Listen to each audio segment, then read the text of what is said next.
Hey guys, welcome back to my channel, 3 Degrees of Love Divination. It's your girl Alana here. So I have a very special video today that I wanted to share with you. I've had the very humbling experience to sit down and talk mental health with two members of the spiritual community, and that is Ruth Modoh and Marion Costentin. Ruth is the creator of Emotional Collidescope deck, and Marion, as many of you will know, is the creator of the beloved Oracle deck Reclaim, as well as the journal. And to talk to both of these wonderful creators and beautiful souls about their own experience with mental health, with how the last several years have gone, with how talking about their decks and the benefit that it presents in exploring ourselves more and understanding who we are as people, and using them as a tool to better ourselves and better our mental health, essentially, and sort of combining, that idea of spirituality and mental health, and how the work we do is so important to the betterment of ourselves overall. After all, when we talk about health and we talk about our bodies, the mind is most important because it's what controls the rest of us, right?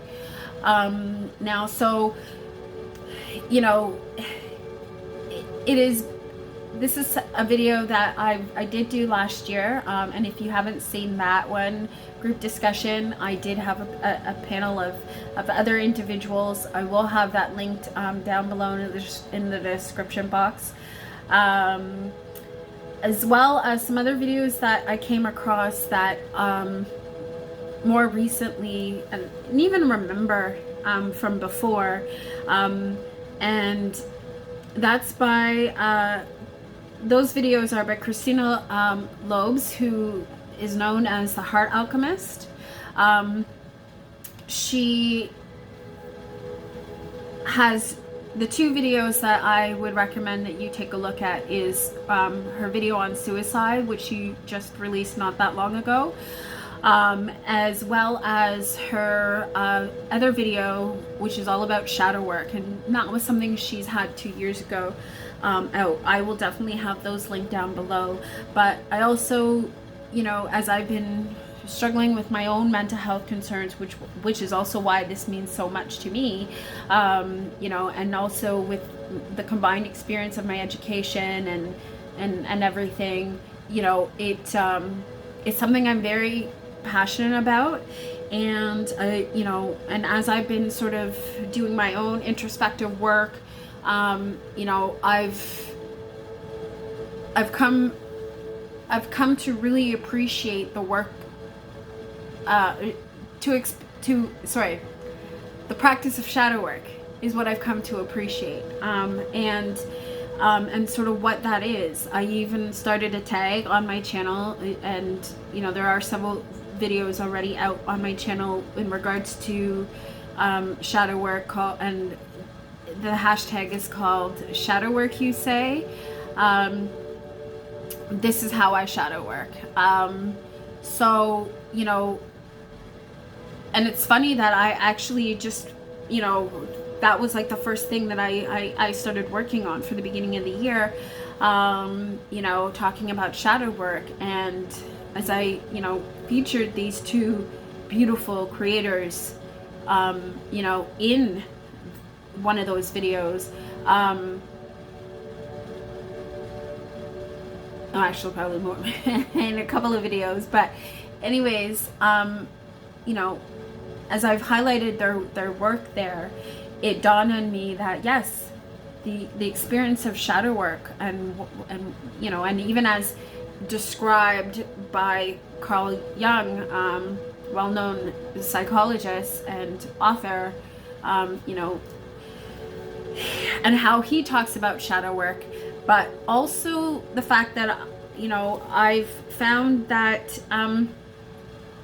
you know, and you'll see even in Christina Lopes' video, she talks about shadow work, and she does reference Carl Jung, but you know, there's also the side of shadow work that is beyond the psychological, and you know, more to do with the spiritual, and you know how that's connected to mental health, you know, and even, you know, as Christina does talk about suicide in her video,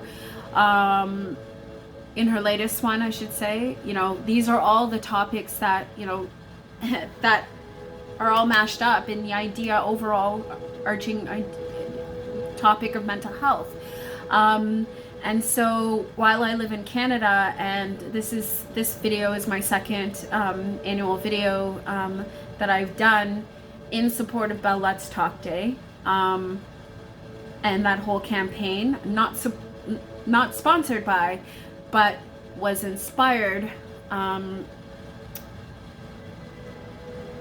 I was inspired by, to do my own tribute to that campaign. So with that being said, you know, I'll let us get right into it. And I do appreciate and want to thank you for your support. And I also want to encourage you to like, share, and subscribe. You know, as we've started 2023, I have a lot of ideas, and you know, and as a mental health advocate, you know, at this stage of my life, you know, it's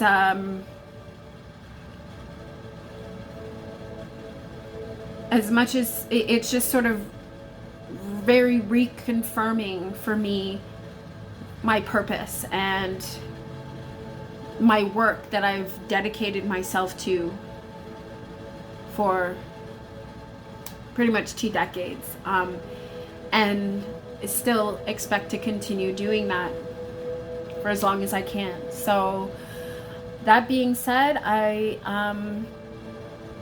want to remind you to live, listen, and learn. Take care of yourself and take care of one another. Thank you.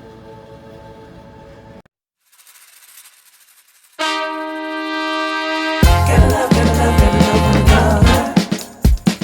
Gotta love one another. Gotta love one another. Gotta love one another. No matter what people want you to believe, don't ever turn back on your dreams. It's all in your hands, a change is near. Right.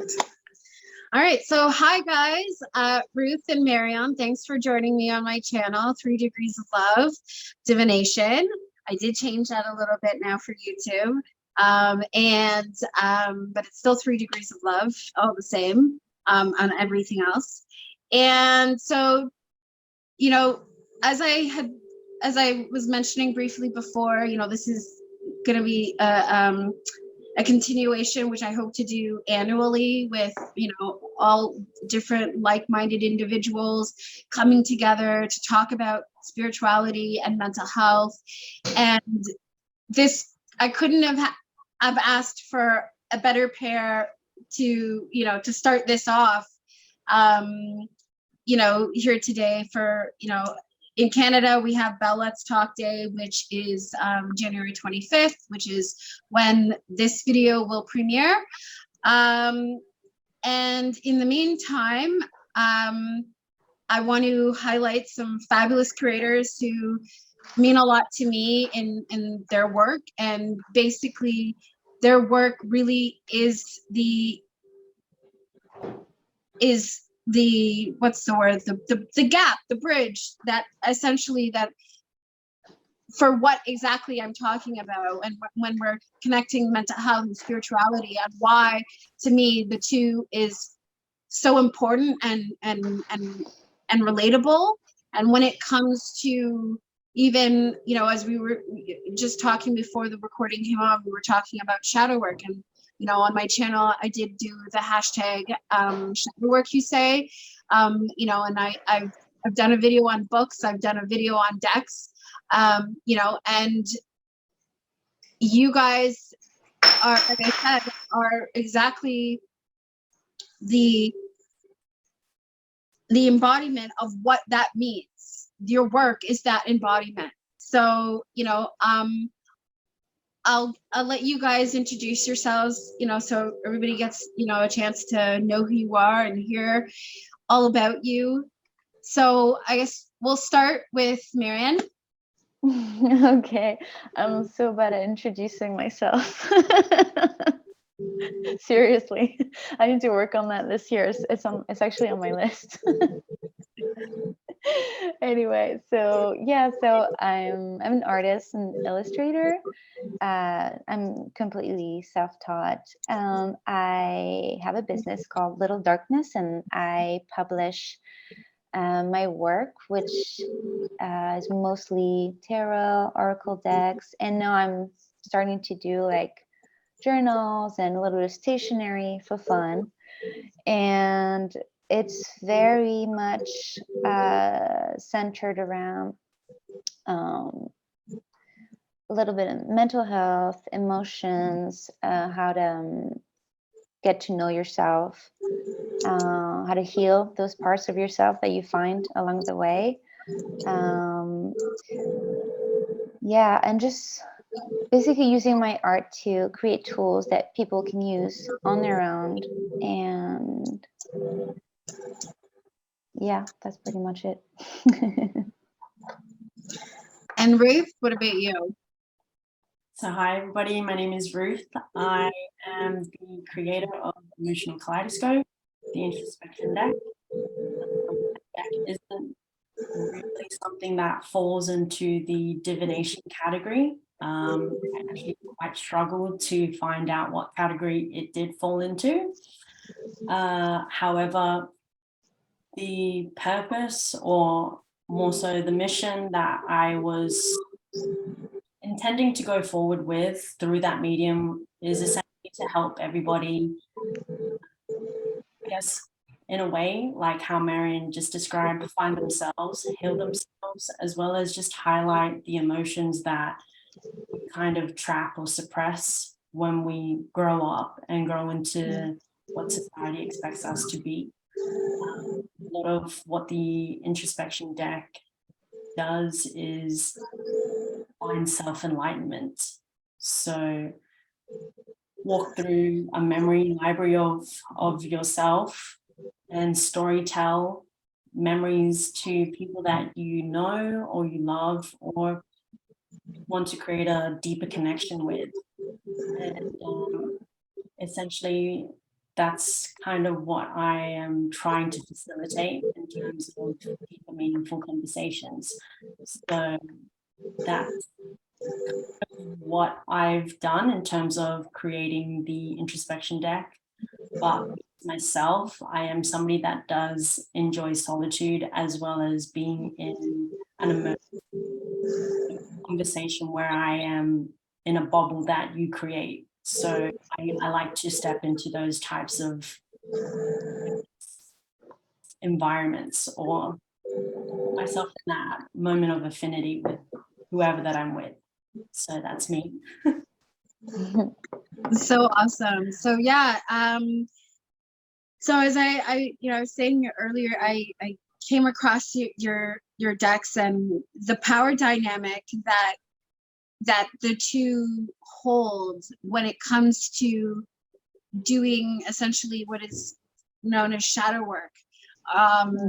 And you know, those that are, you know, in the, you know, in the divination community, you know, and sort of, as I call, sort of free spirituality, paganism, you know, readers that, you know, tarot readers, oracles, all of that kind of stuff, you know, is familiar with shadow work.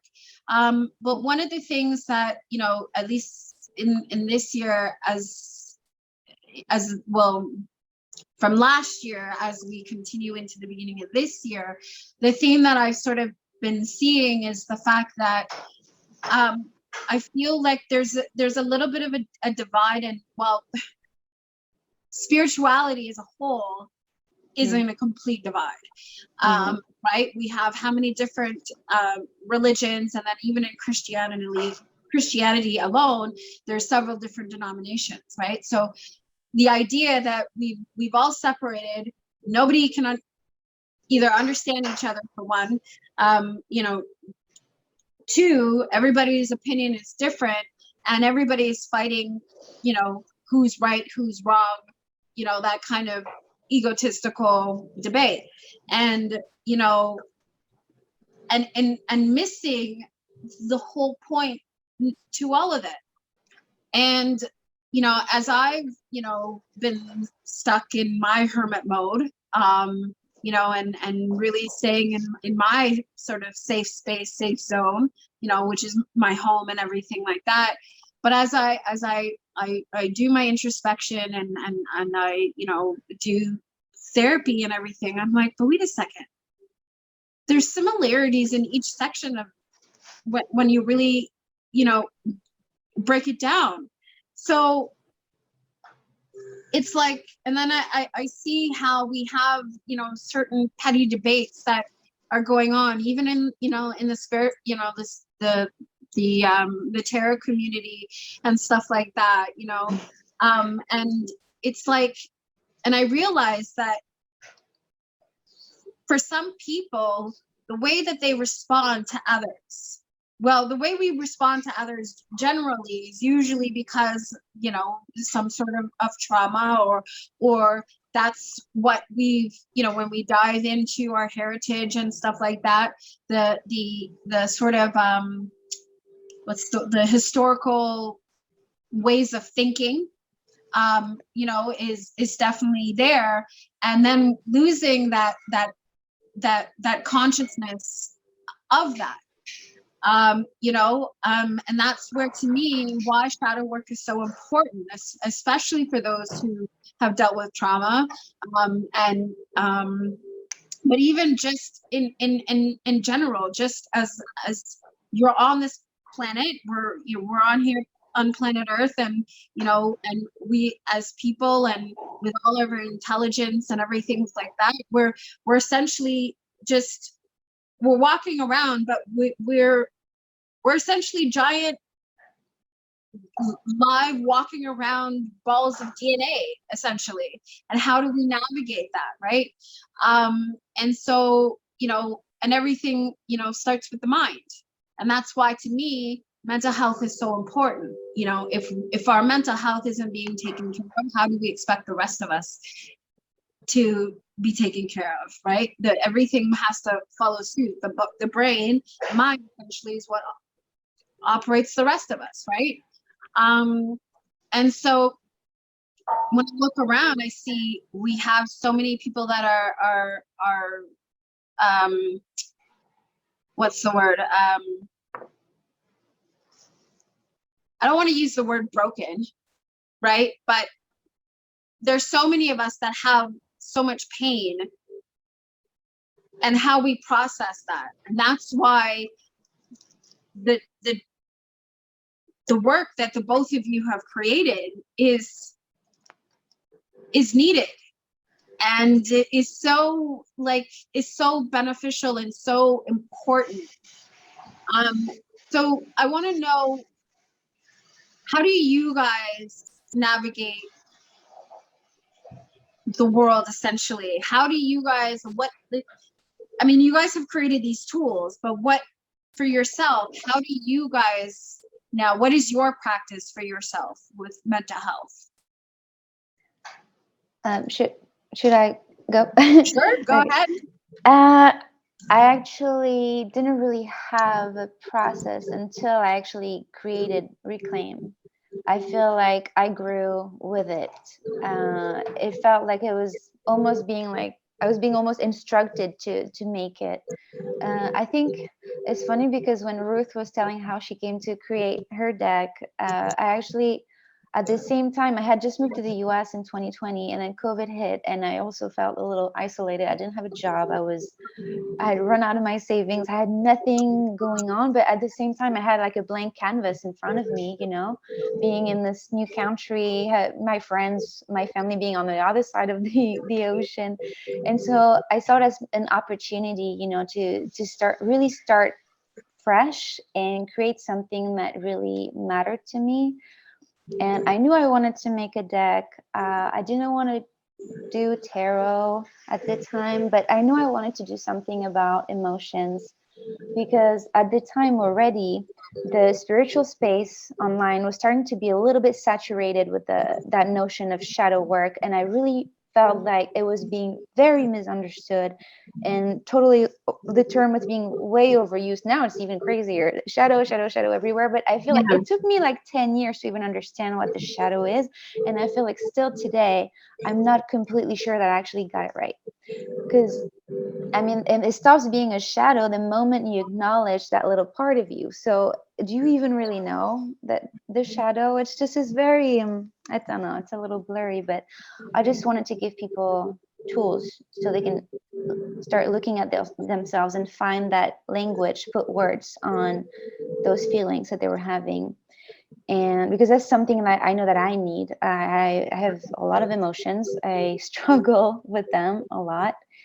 And yeah, I don't know, I guess I was trying to make something that made sense and that I found useful personally, but always keeping others in mind. And the deck has like 90 cards. I could have done way more, but I felt I had to stop somewhere, and sometimes there were emotions that I didn't really like. Take boredom, for instance. I don't remember ever experiencing boredom for a second in my life ever.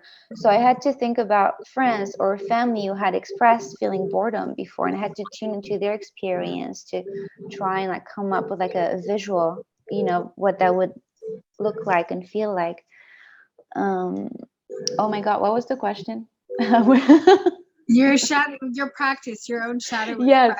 Okay. But oh yeah, that's right. That's why. Okay. And so as I was creating each card, I had to connect very deeply with each emotion. And that was very painful sometimes. Sometimes it was easy because like if I take like guilt, that's something, or shame, that's something I feel almost constantly. So it was easy for me to tune in. But some emotions were not that easy. Something like joy, that was strangely complicated for me to come up with a visual, and so I had to do that process over and over again. And through that I found a lot of little parts of myself that I didn't know were in there.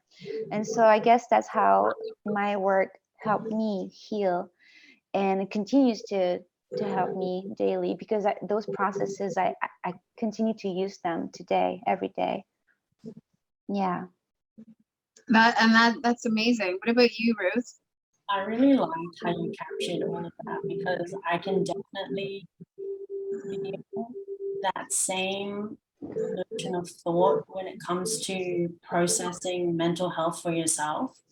I think through my deck, even though I'm very psychology based from my education, a lot of what I feel is intuitive spiritual connection to what I'm to, I guess, shorten the gap between the academia and the scholarly versus the intuitive and how you actually feel and what you're following.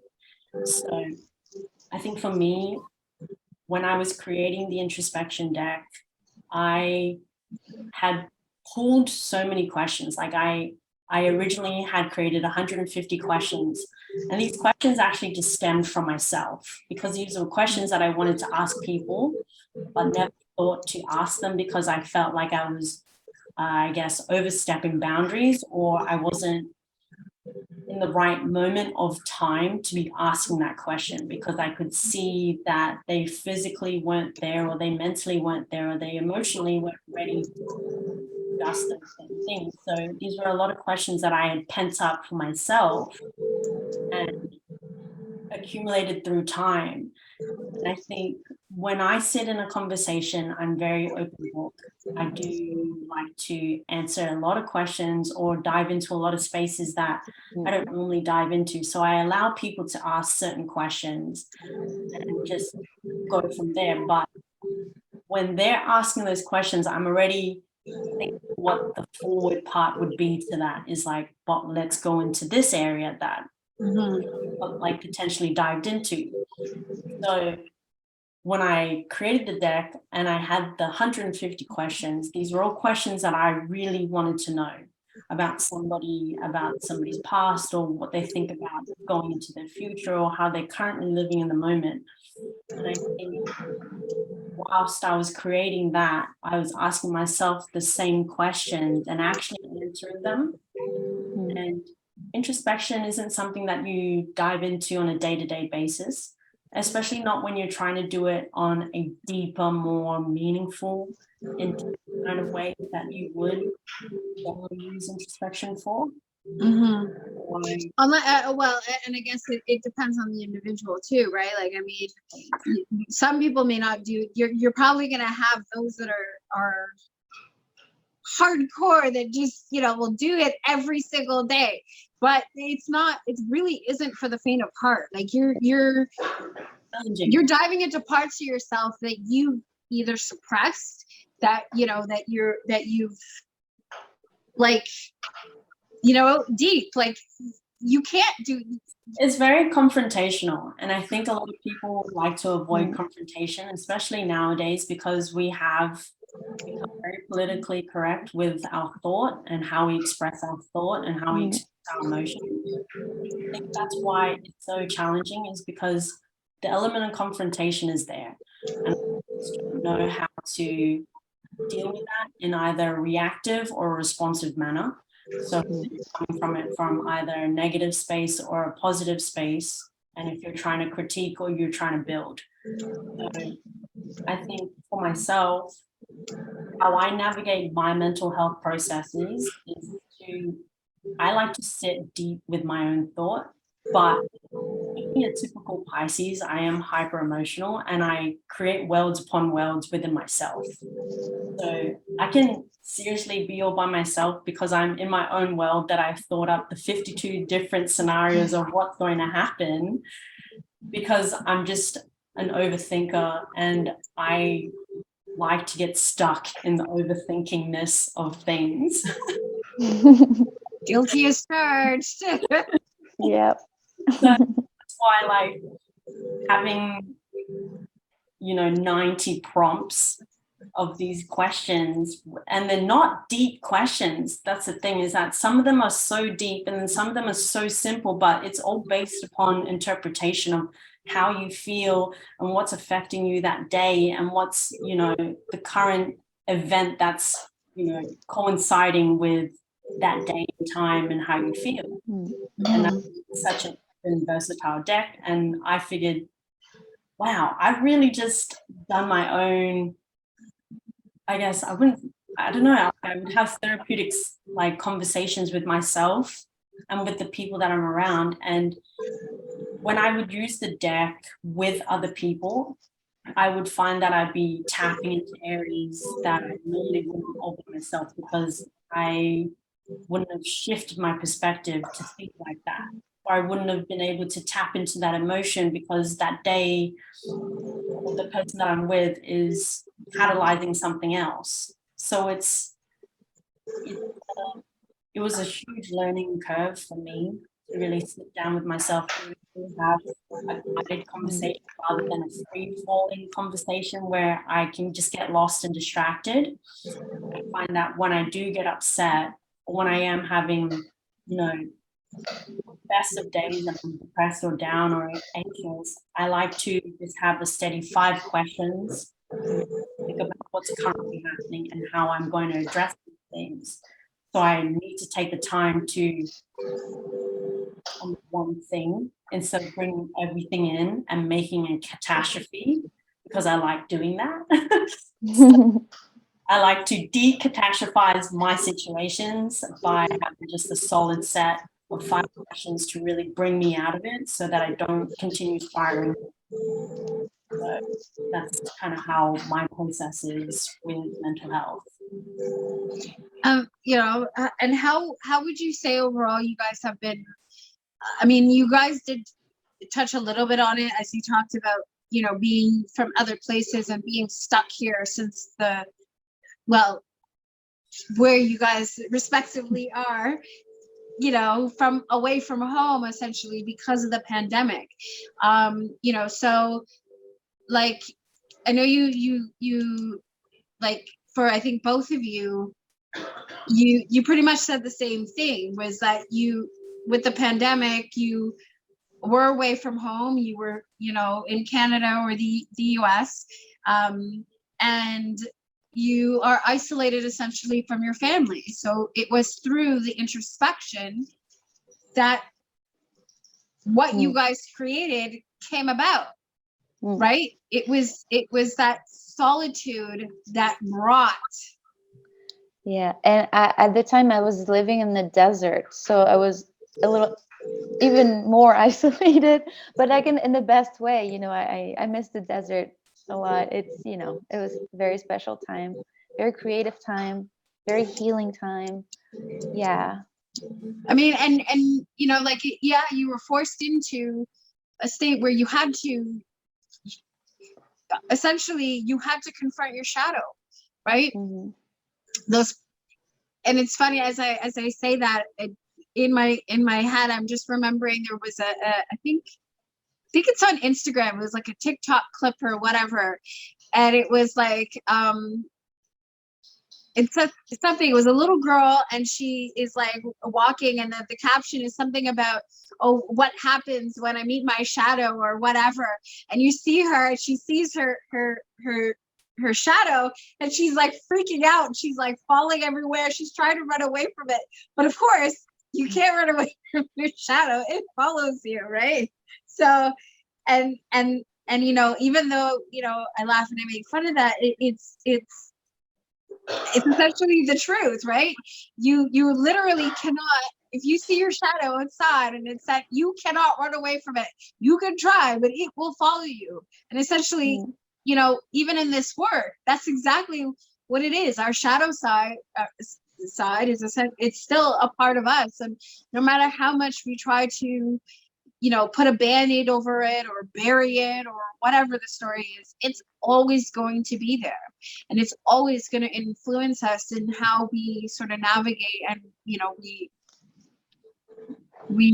relate to each other.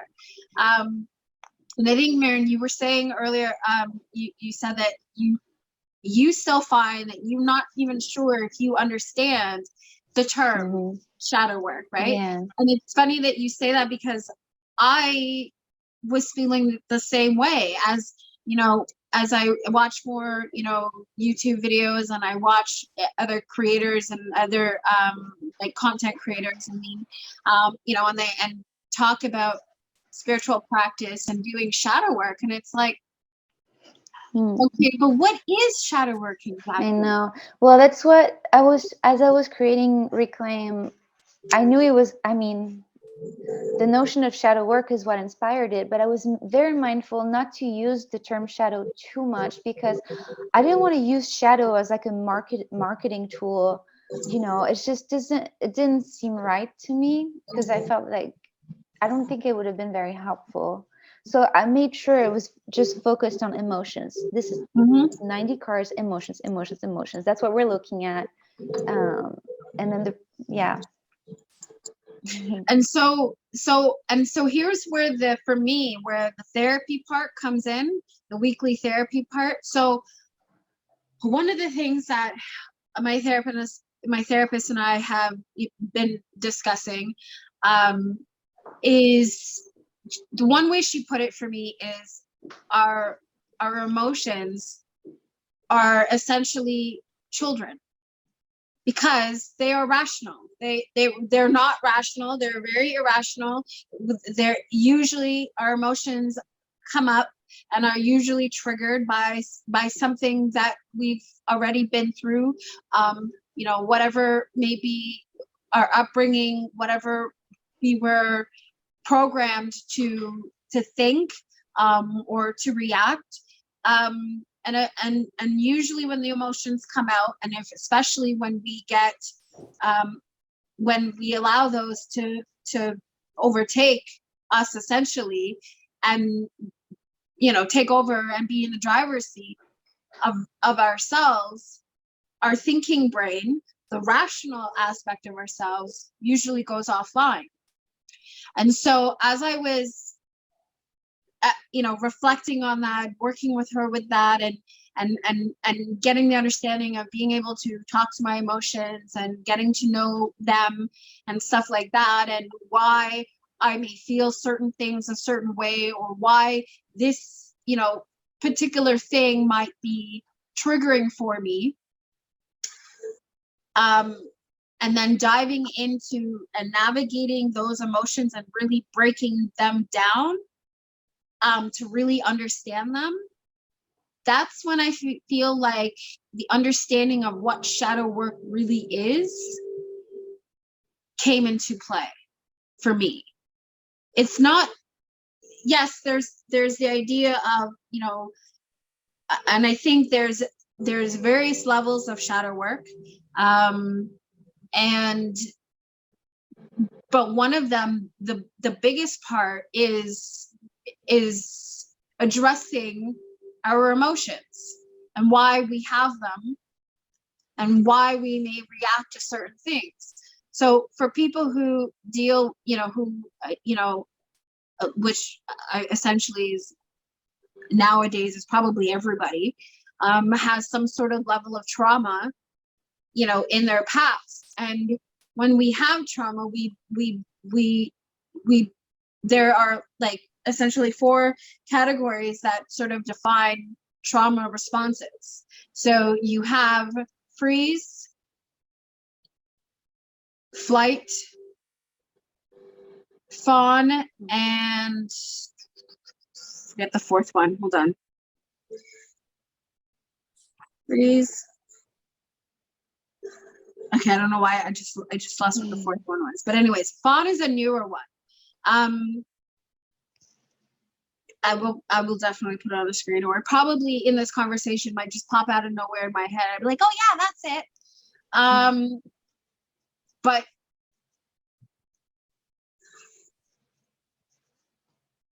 no, not coming. But anyway, so each of those categories of the trauma responses that we would adhere to, right? So for example, fight, flight, freeze, fawn. Those are the 4.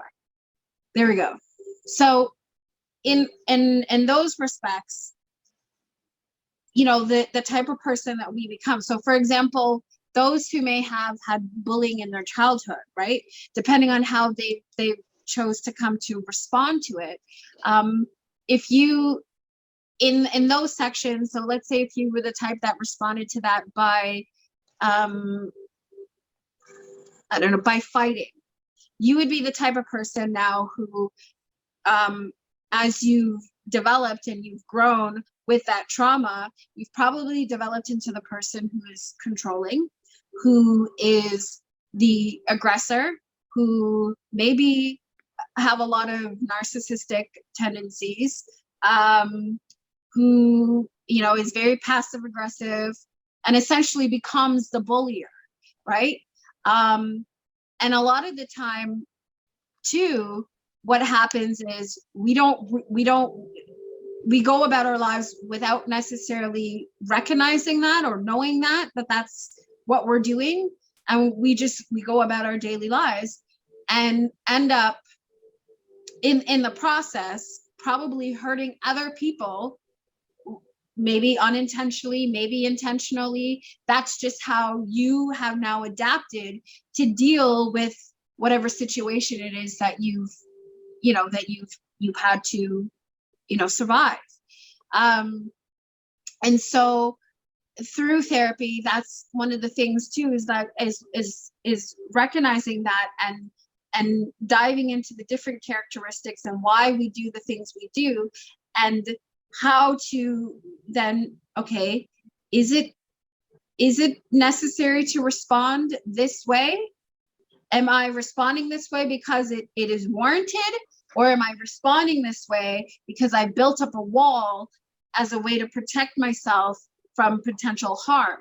And because this particular situation in the present is coming up and has some similarities to something in the past, I am then triggered to react this way that I've somehow developed as, in order to do it. Now, with that, what ends up happening is that it may not, like if we end up responding to someone, because we've been triggered somehow, that response now could, potentially be hurting someone else and creating trauma for somebody else who now has to deal with that and heal that, essentially, right? And so when we can recognize that and heal those aspects so that we're not making those unintentional or errors in judgment, and we're getting to know our children, children, our feelings, that's how we do that. And that, to me, is the biggest part of the whole idea of what shadow work is and all of that stuff. And that is why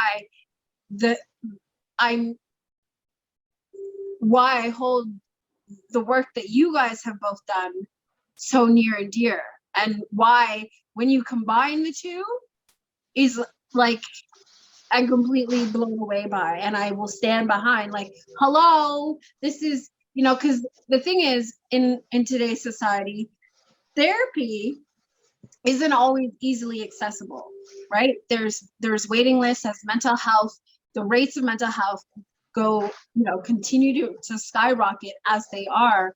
There's not enough people in the field to handle that overwhelm, right? And it's one thing to go to therapy. That's great. That's one aspect. But unless you're in therapy every single day, there needs to be some individual practice that has to be had in order, to navigate. So, and that's why, again, the tools that you guys have created is so important, and why developing a spiritual practice to me is important, because it's through the spiritual work too that you become more aware.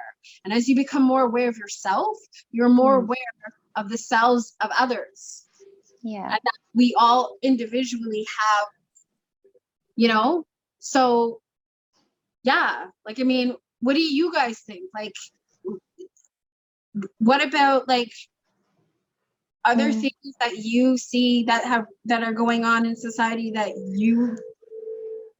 Well, I feel like, to me, like, I'm very intentional and very careful with what I put out in the world, because what I want to give people tools, to do that work, but I also want them to feel safe while doing it, because going into the shadow, looking at feeling those emotions, that it can be very painful, very scary, very confusing. It's just very, very difficult, especially when there's a lot of trauma. So yeah, I try to make things, that's why I'm, my stuff is kind of like cute and very, very, a lot of round shapes and a lot of colors now, because I don't know, I want to make it fun and safe. Yeah. And well, inviting. yeah, for sure, right? Like, as I said, like, the way that my therapist has put it, it's like, when you're dealing with feelings, you're essentially dealing with children.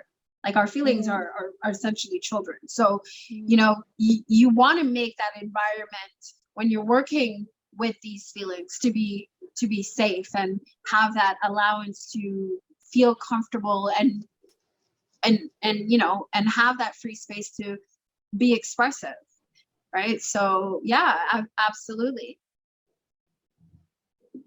Ruth? I think that when you talk about how there's a shortage of mental health resources, a lot of what the tools that both Marion and I have created have the awareness of what these tools can do in terms of facilitating, helping to express and identify emotions, as well as like how far you can go with guided conversations through dealing with the emotions and depression that come about when you talk about trauma and shadow work and the pain that's related to a lot of that.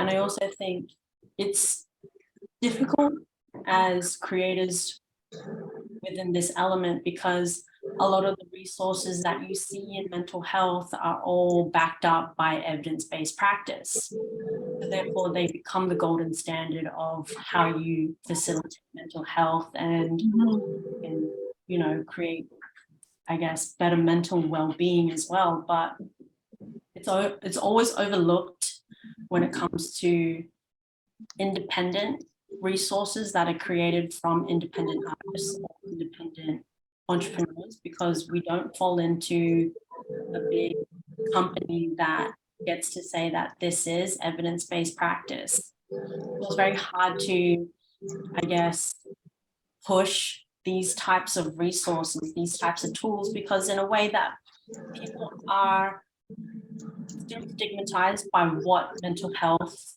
is and how to adapt to creating mental health resources, as well as just identifying that they are struggling with mental health in general. So that's a tricky conversation to go down into, as well as a hard category to break down for others to see that mental health isn't necessarily a bad thing. It's not necessarily a dark thing as well. And a lot of the times people like to associate mental health with just darkness. And that's why it's hard to push and highlight that resources like this are often positive and can lead to a positive experience. And you don't necessarily need to cry all the time and have these really deep, painful kinds of conversations or these awakenings, because that's not exactly what mental health is. It's a long journey, it's a long process, and there is a lot of light as well as darkness to it. And it's not necessarily all trauma-based at the same time. And I think we get the conversation confused because people often just want to hear how scary going to therapy is, how scary or how undervalued going to therapy is, because they think a certain way, there's a certain stigma attached to it. And I think divination in itself, as well as the self-help category, are overlooked because they're not associated with evidence, but at the same time, people don't want, it's like the saying, you can't make a horse drink from the well if it's not thirsty. So when people don't want to be helped, they don't want to look elsewhere for where help can be found. We want a generic way of finding where help is, and we want the societal normality of where help is supposed to be attained from, which is like a therapist, a counselor, a psychologist, etc. But at the same time, you can actually help yourself. So these resources that we've created, and the many that fall under this category, aren't necessarily created by doctors or, you know, certified therapists or qualified people within that specific area. We have ultimately become self-help experts. We've become experts of ourselves through like experiences that we've accumulated and experienced, as well as sharing that through the medium that we've created. So I think these are very undervalued resources because people just don't want to acknowledge that you've probably never been through the same trauma that I have. So how can you understand how to help me? But the thing, Yeah. neither has a therapist, but they do have the tools and resources, and they went to school. But at the same time, both Marion and I and yourself, we've all developed our own coping mechanisms of the trauma that we have experienced through life. And we've found these different ways to operate, how to address and deal with these things. So that's kind of how I feel. It's like, it's very convoluted conversation. And I think I can talk about this for days, because I often get, I guess, put in that category of, well, studied psychology, what do you think? I'm going to place your opinion more higher than somebody that hasn't studied psychology. And to me, it's a little bit demeaning, because even though I've studied it, it doesn't make my opinion higher than somebody else. You know, somebody that's gone through trauma will be able to tell you how they've gone through that coping, however they've gone through that to heal themselves. And I think that's a lot more relatable than just listening to studied. I actually also, I think the fact that artists or creatives in general, we have a language that through which we're able to convey, you know, our experience, our emotions, and that's what people relate to, and we're able to make them feel seen, and that's very valuable. And so I think having both the therapy, but then also art and tools like that, if you have both, I think you can do a lot of good work. Agreed. And that's exactly why, you know, why I'm so passionate about this. And, you know, every aspect, like, I guess I think that because of my upbringing, my educational background, especially I would say my education background, and with my education, it's more in that middle sort of field, if you will, right? Because there is some aspects of psychology, but very, very limited, right? And then the rest of it is more so just the navigating people and the skills of observation and understanding what empathy is and all of those things, you know. And so with that, you know, I feel like it has allowed me that sort of freedom, if you will, to really grasp to different mediums that, you know, collectively to me, that I've been able to see and can say, these are related, these do the same things. And it's not enough just to have the one, you know, it's a combination, and the combination is what, you know, creates the whole, you know. And that's kind of sort of where the idea of 3 degrees of love came in. It's like, well, okay, there's love of self, there's love of your family, you know, or you know, intimate relations, whatever. But then there's the love of everyone else.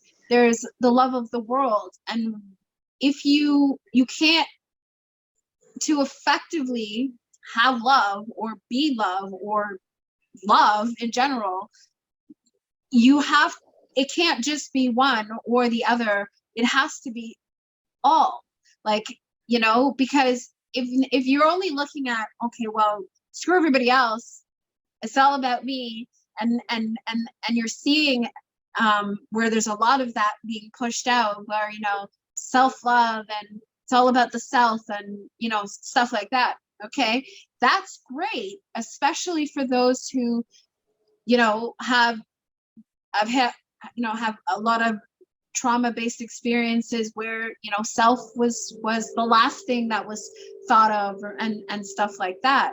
But the part that I feel gets lost is that when these same people now dive into believing that, okay, so they're gonna compensate for what they lacked, you know, which was that self-love, but then when they do try to compensate, it's an overcompensation. So now they've gone to the other side, and now they've turned that love into a selfish one, where they've now sort of dived into that realm of narcissism, and it's all about, oh, it's all about me, who cares about anyone else? And that's where, to me, that's where that part sort of gets lost. And that's why, to me, the whole thing has to be embraced. You cannot have one without the other. You need, in order to navigate effectively with everyone, you have to incorporate it all. And so, and that's also why, like I said, like, even, and why I want to bring and highlight, people such as yourselves who create these tools, who may or may not have the sort of evidence-based, sort of education, whatever, behind them. To a certain degree, it is there. And anybody who, when you're passionate and you have that drive and you're doing that,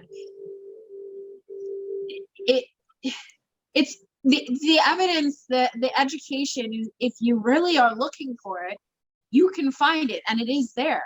You didn't necessarily, I mean, it's great if that's what you did and you went off to school and you had that, right? And it depends on what you're doing. Are you, a person who, has never gone to school in your life, and, you're going around and you're, oh, I'm a psychologist and I know blah, blah, blah because I went and, okay, well, no, to be a psychologist, that takes years of study, right? But if we're talking about just,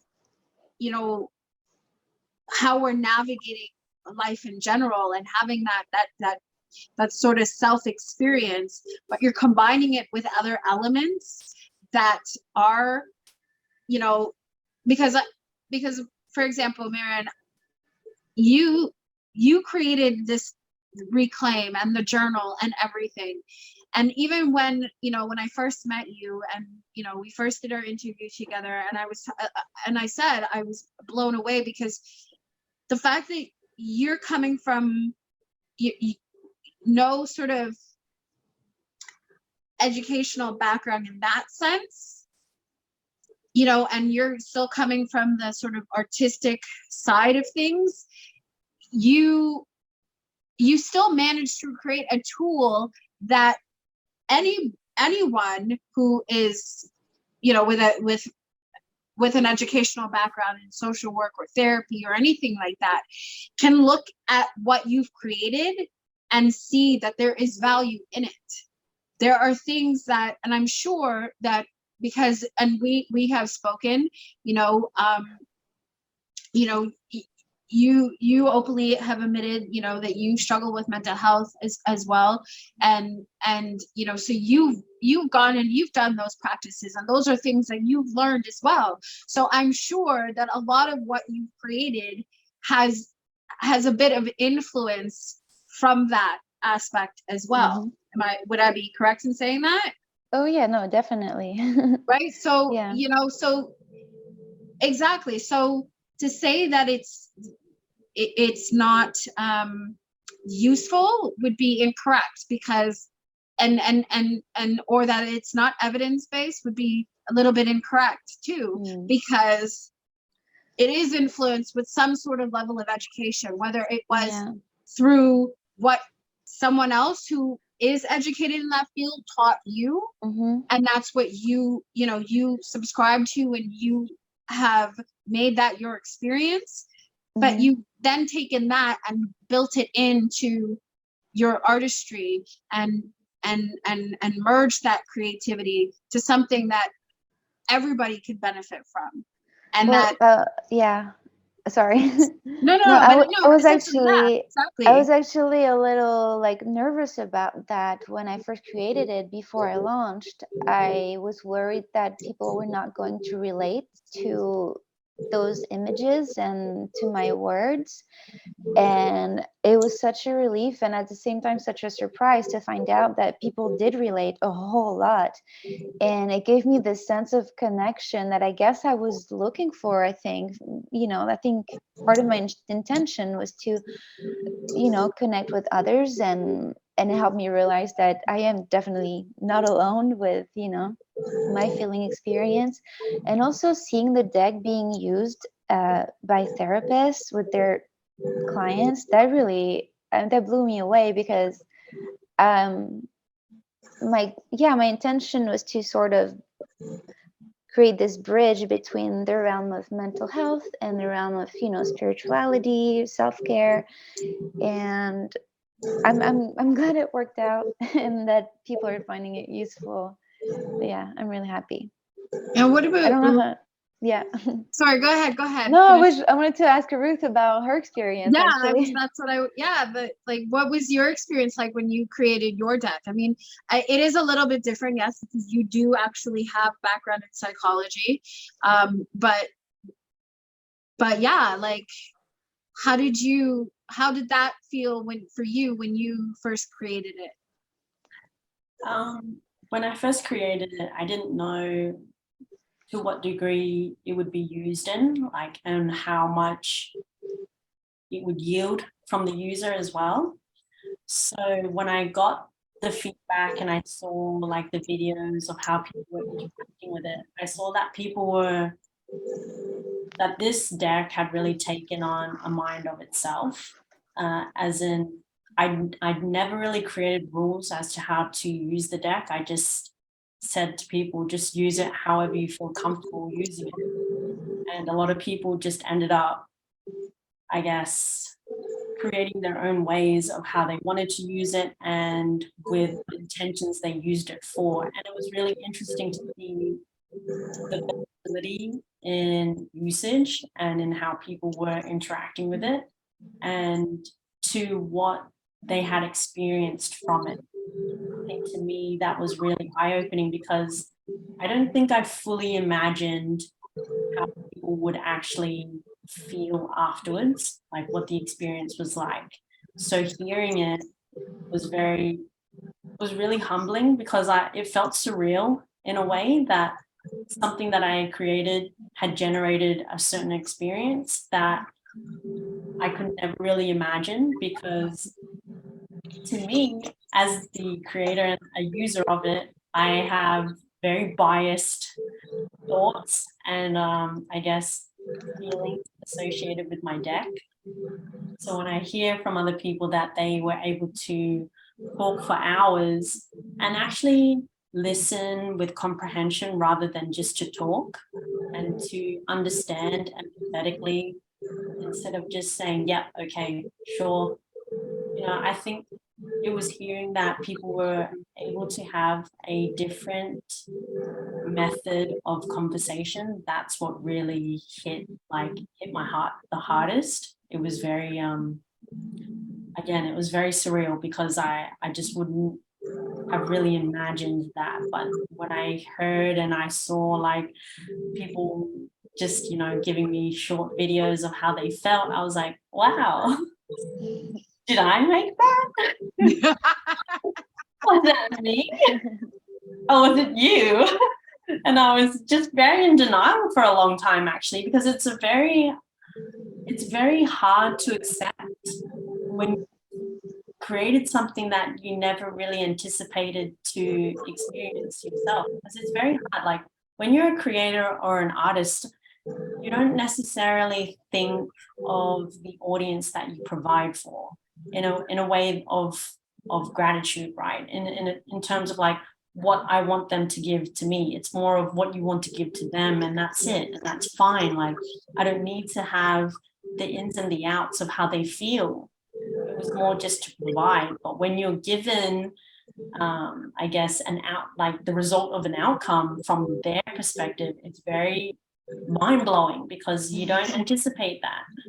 Yeah. Like, do you feel like that as well, Marion, sometimes? Oh, so much. It's funny because when I ship orders myself, and I like to make the packages and I put a lot of love into it, and I send it off and I'm like, oh, I hope they like it.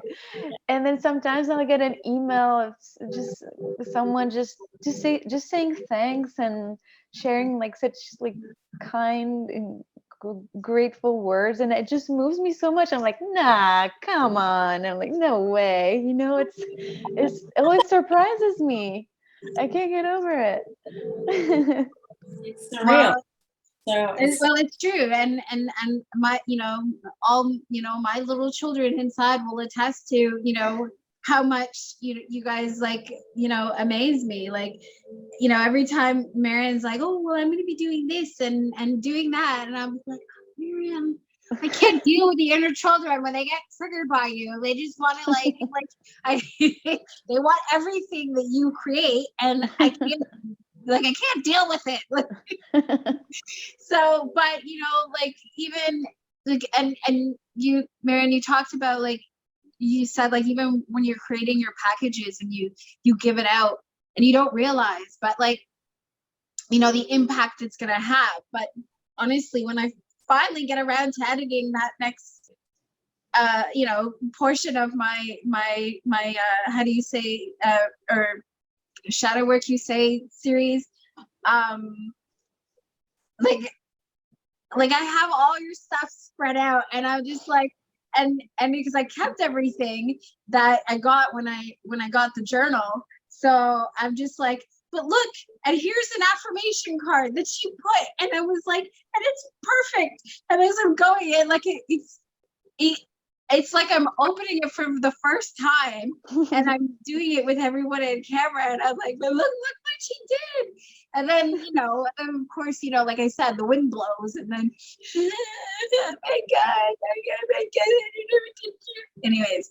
But yeah, like, it's like I said, so I want to know what would you, moving forward, what would you like to see more of in society to deal with mental health and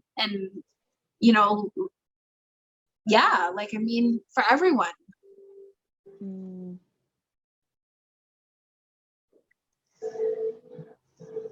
I need to think about this for a moment. No problem. I think For me, I mean, I think I would really like to see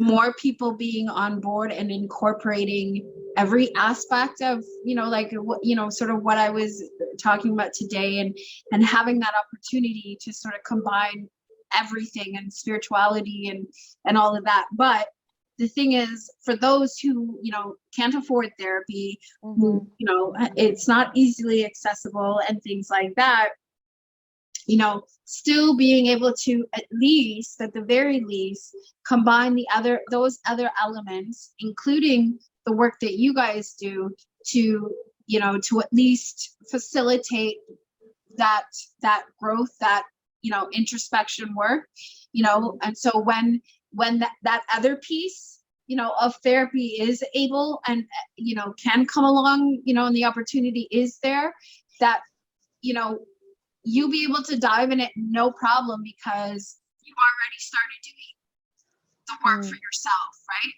So, and it would just be something that will just help to elevate and move people forward. So,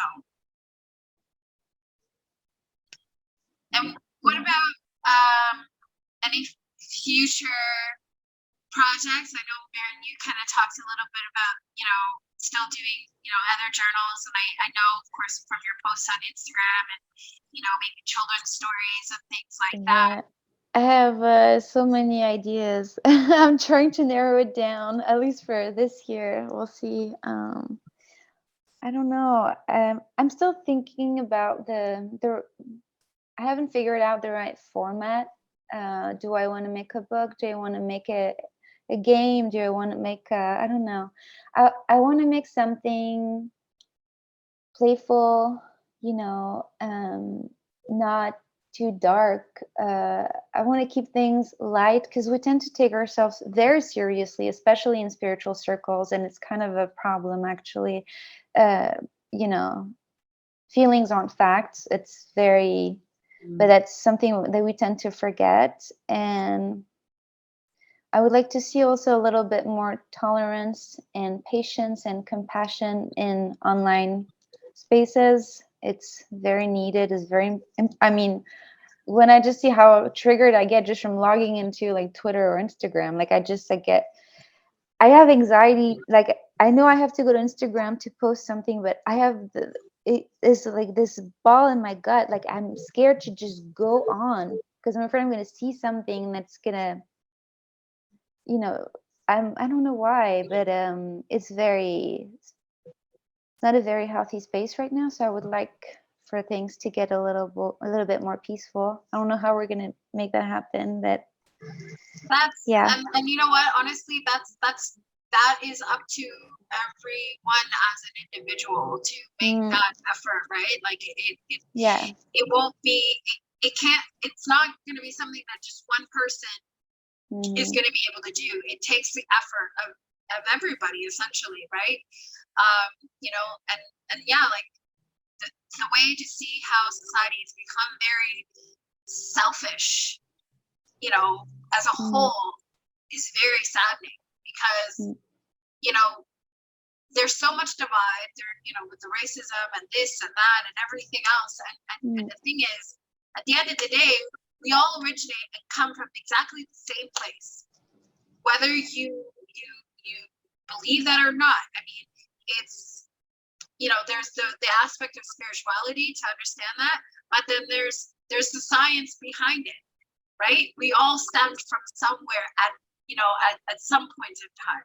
And I'm sure if you went back enough in history, every one of us is in there somewhere, right? You know, so somehow though we forget that along the way, and you know, and then we're now where we are at, you know, in society, you know, which really sucks. But what about you, Ruth? Any future plans, projects, more coming from you?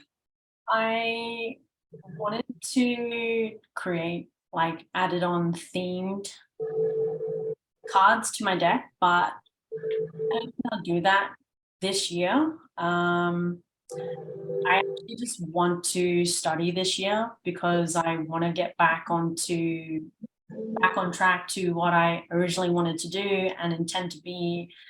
So I have put a lot of my creative projects on hold just for the time being to allocated.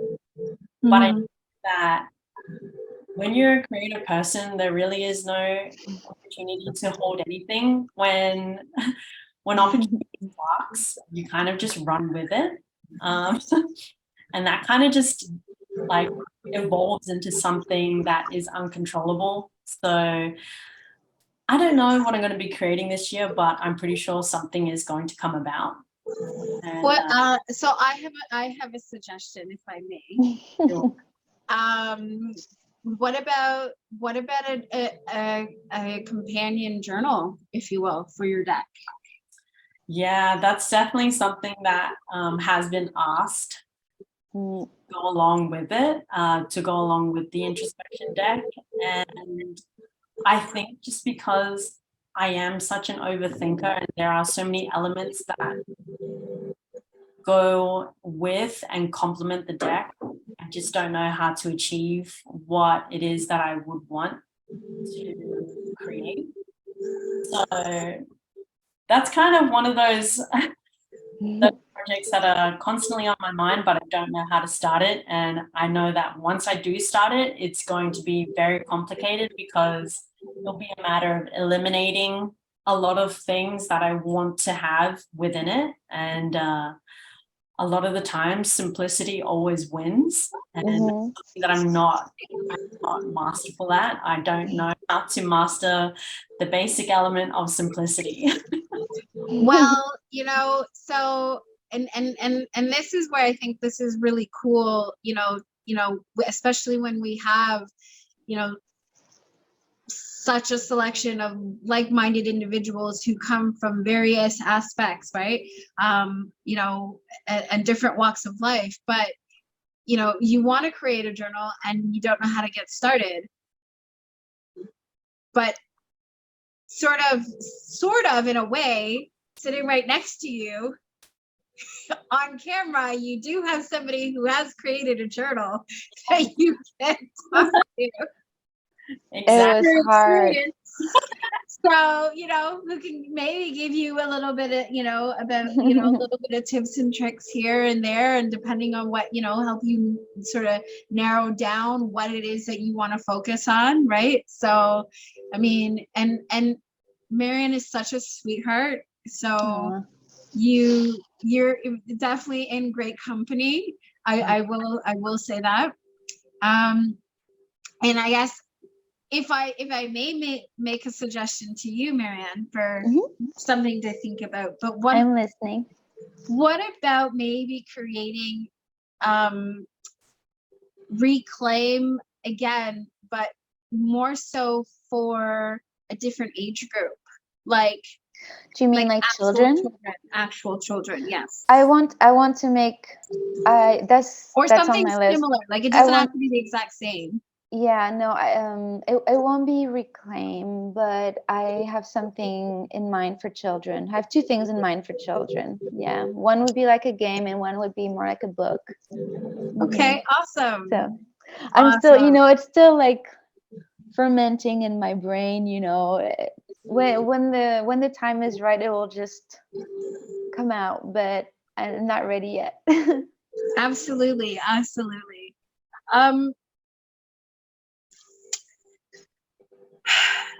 So where do you think you guys are at now in your journey, from even talking about from 2 years ago, and how your decks came about, and how, the impact that had for you? Where do you, like, how do you see yourself now and how far you've come? Oh, do I go? Okay, sorry. Doesn't matter.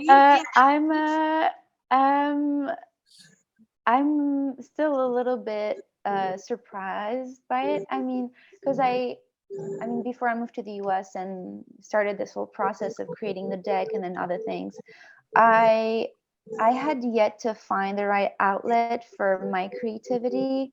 I mean, I've been drawing, painting, illustrating for forever, but I was never very happy with where I was. I just couldn't find my place really in the art world, at least. So I'm just so happy that I took the opportunity to create a space for myself where I'm free to do whatever, really. And everything is possible just because I allow myself to. I've definitely learned to fight for my ideas and take up space, which is something I wasn't taught at all. I was taught to make myself really, really small. I think that's why I struggled as an artist, starting off. It was hard for me to just go out there, and show my work and talk about it. I still find it very difficult, but over time, I feel like I've made a lot of progress in that area. I'm more confident. I trust myself a lot more. I discovered that I was actually very strong and pretty reliable, which was weird. After years of hearing that I was unreliable, and I'm doing it. And what about you, Ruth? My phone is about to die, so I have to take you guys out.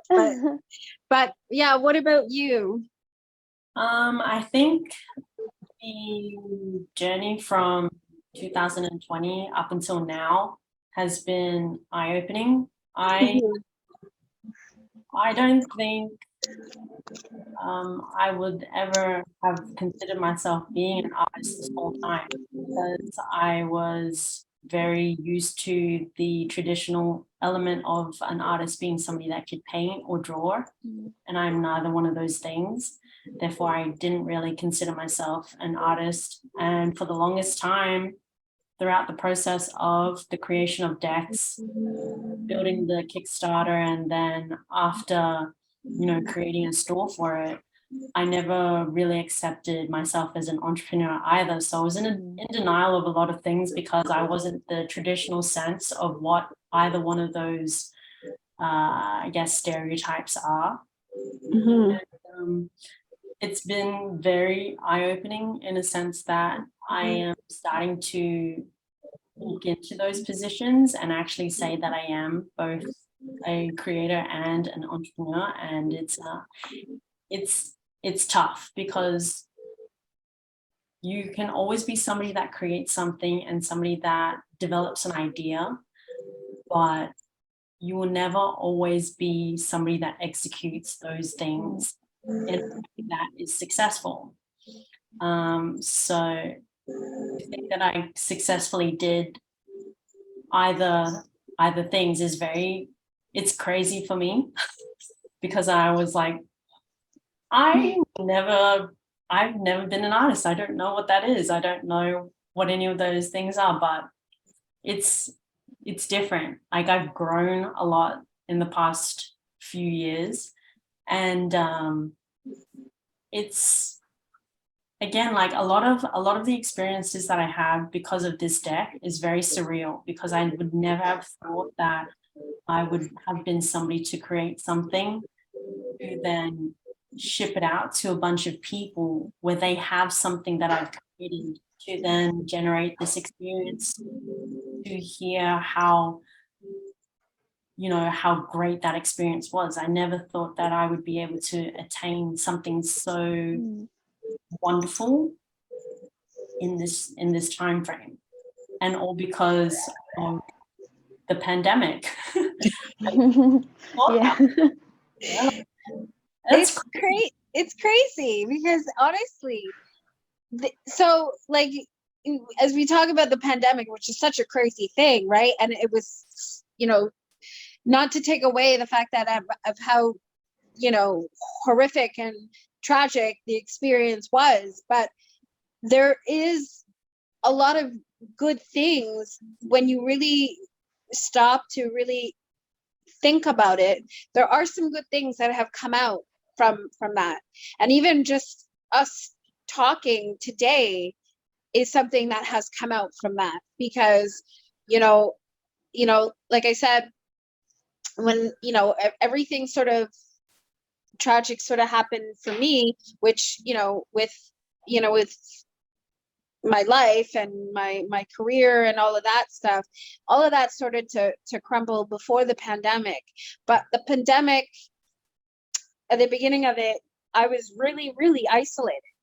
And as I'm spending a lot of time at home watching YouTube and stuff like that, diving into spirituality and tarot and all of that stuff, if you will, and now to this, this being the second annual of this sort of group discussion, that that's something that the idea of that is something that came out of this whole thing for me, and the idea of me suddenly thinking that I'm a content creator now on YouTube. Well, that is, as you say, Ruth, that's a strange concept for me, because that's something I never thought that I would be doing.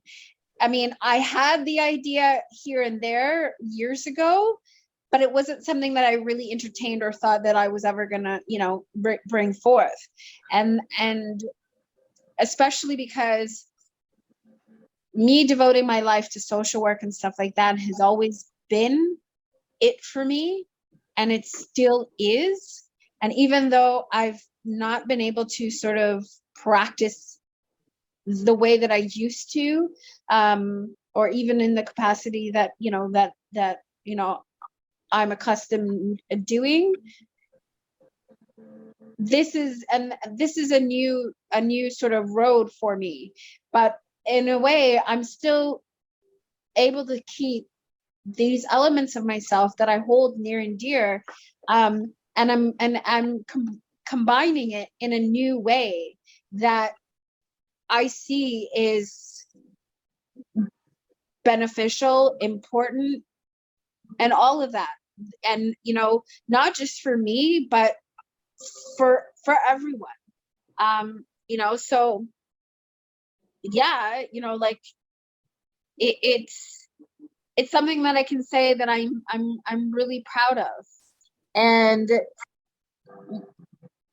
your deck, Marion, has definitely helped to pave that way for me and help me with that. And there are other creators who I would say and give my gratitude, towards that. And Ruth, your deck has now just been the nail that has just solidified everything in regards to what I'm doing, and to all that this entire experience has been for me. It's just that extra piece of confirmation that I'm on my right path. And I can't, oh, there we go, the wind's blowing right now. I cannot tell you how much that means to me. Like it's a confirmation that I'm growing, and I'm stepping out into the person that I was meant to be. And I can't thank you enough. And I'm so grateful for the opportunity to have met the both of you, and to be able to discuss this topic, mental health, something that is as a personal thing for me, and I'm sure is for you guys as well, but also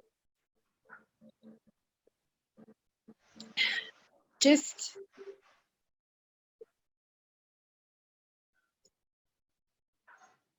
I don't know what else to say other than thank you, and I'm will forever be grateful, and I cannot wait to see what more you guys both have coming. So thank you, and thank you for taking this time to to chat today. And yeah, thank you for joining me on my channel. Thank you to everyone who has had, who's taken the time to, or will be taking the time to see this on the day. And, for anyone who will see this afterwards, I hope that, this finds you, this, helps to shed a little bit of light on things for you and mental health, and give you the opportunity to seek the help that is needed. I of course will have your guys' information in the description, where people can access your decks, and find you and get to know you even more. Yeah, so thank you so much, and until I see everybody again, don't forget to live, listen, and learn. Oh yeah, that's so good. Thank you so much. Thank you. Gotta love, gotta love, gotta love one another. Gotta love, gotta love, gotta love one another. Gotta love, gotta love, gotta love one another. Gotta love, gotta love, gotta love one another. No matter what people want you.